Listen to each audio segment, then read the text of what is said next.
예. 자, 이제 사도신경과 주기도문을 겹치는 내용들이 있기 때문에 이 겹치는 내용을 같이 연합해서 잠깐 좀 설명하겠습니다. 방금 사도신경에 대한 중요성을 제가 말씀드렸습니다. 연이어서 주기도문과 함께 이것을 말씀드리도록 하겠습니다. 사도신경에 처음에 보게 되면 전능하사 천지를 만드신 하나님 아버지를 내가 믿사오며 그렇게 되어 있죠. 그러면 하나님이 처음에 나오죠. 전능하사 천지를 만드신 하나님 나옵니다. 근데 주기도문을 보게 되면 하늘에 계신 우리 아버지 하고 나옵니다. 그러면 다 같이 하나님으로 해야 되는데 왜 하늘에 계신 우리 아버지가 되고 또 전능하사 천지를 만드신 하나님 아버지라고 말하느냐?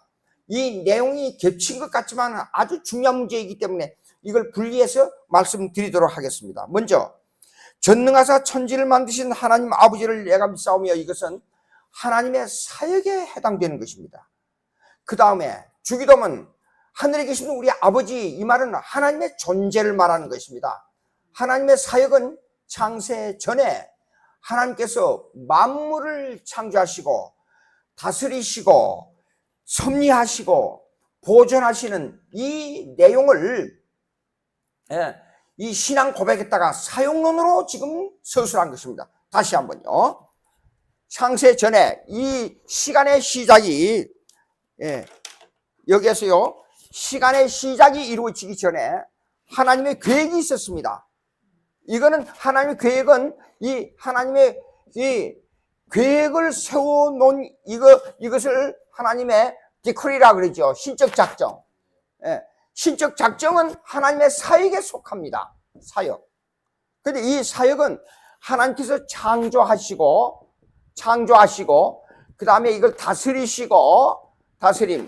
그 다음에 이걸 보존합니다. 보존하시고, 그 다음에 섭리하십니다. 섭리. 그 다음에 이걸 경륜해 하십니다. 이것이 맨 처음에 시작이 언제냐? 이 사역이 이게 시작이 언제나? 창조입니다. 창조. 그래서 전능하사 천지를 만드신 하나님 아버지를 내가 믿사오며, 그러면 전능은 뭐냐? 그러면 창조와 다스림과 보존과 섭리와 경륜을 계획대로 완전하게 100% 하나님 아버지의 뜻대로 이루어 가신다, 그런 말입니다. 그런데 이거는 사용론인데, 자, 이 주기도문으로 돌아가겠습니다. 주기도문으로 돌아가게 되면 하늘에 계신 우리 아버지, 하늘에 계신 그랬잖아요. 그럼 이거는 하나님의 존재입니다. 존재. 여러분, 하나님을 아는 방법이 뭡니까? 하나님의 인식론입니다. 하나님의 인식론은 뭐냐? 그러면 하나님의 존재를 통해서 아는 것보다도 하나님의 인격을 알아야 하나님 알 수 있으니까 하나님의 사역을 보고 아는 것이 더 유능합니다. 그런데 그 하나님의 사역을 보고 아는 것은 뭐냐면 하나님의 창조와 다스림과 보존과 섭리와 경륜을 보고 아는 겁니다. 하나님의 인격은, 그러면 우리와 접하는 인격은 뭐냐? 그러면 이거는 윤리가 형성돼야 우리가 접하는 관계가 이루어진다는 말입니다. 윤리는 뭐냐면 하나님은 어떤 분이냐? 우리는 어떤 존재냐? 요것은 주기도문으로 들어가 봐야 알아요. 기도는 인격적 관계가 형성돼야 되는데 인격적 관계가 형성되지 않으면 하나님을 알 수가 없습니다.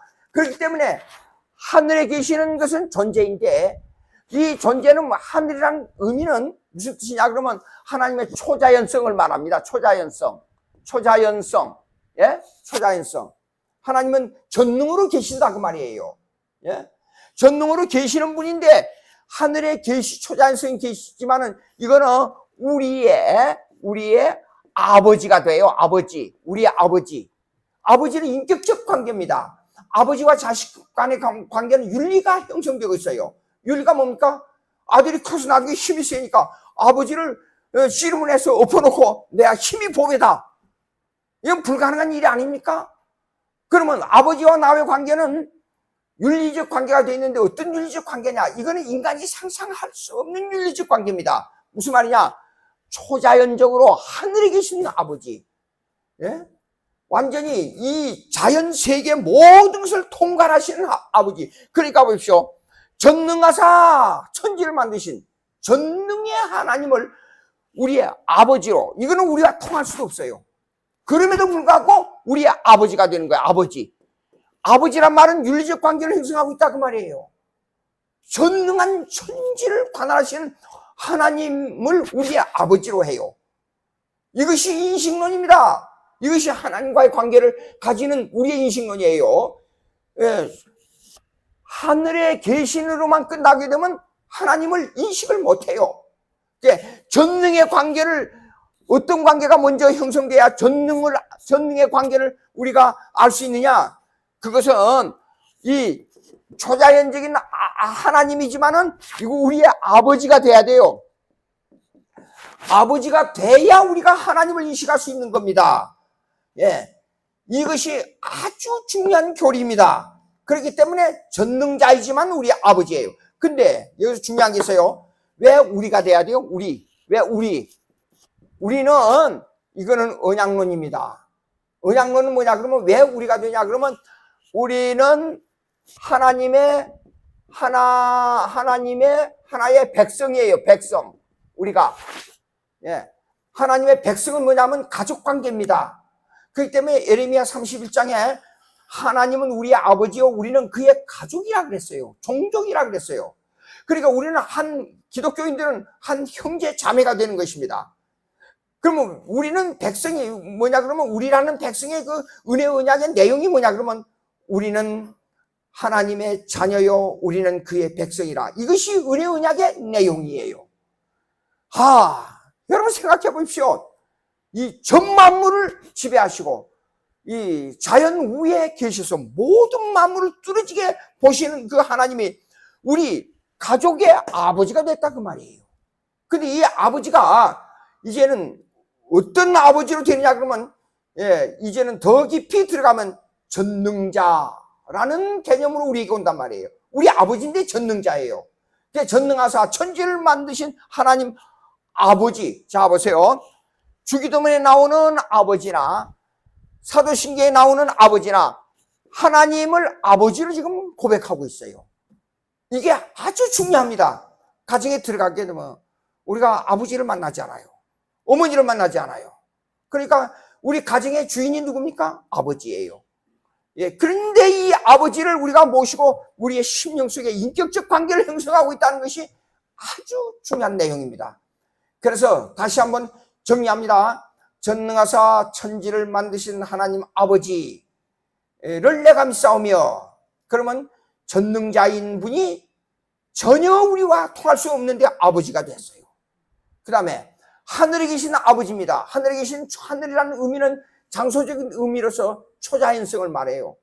이 자연계를 모두 지배하고 창조하시고 그 다음에 다스리시고 보존하시고 섭리하시고 경륜하시는 이분을 그냥 우리와 가장 가까운 아버지로 모시고 있어요.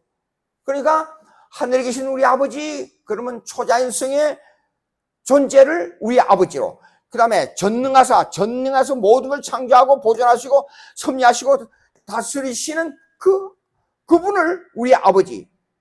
다 아버지라는 개념이 오직 아버지라는 개념은 우리하고 백성이라는 개념하고 우리가 똑같은 개념으로 말해서 같은 내용이지만은, 우리가 다시 한번 하나님을 아버지로 모시는 것은 주기도문이나 사도신경이나 똑같지만은, 사도신경에서는 전능하사 천지를 만드신 아버지, 그 다음에 주기도문에서는 하늘에 계신 우리 아버지, 하늘에 계신다는 것은 초자연성을 말하고, 사도신경에 전능하사 하는 것은 만물을 다스리고 섭리하신 하나님 아버지.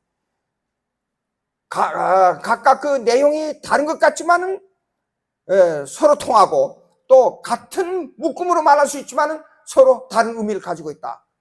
이렇게 말씀드릴 수가 있습니다.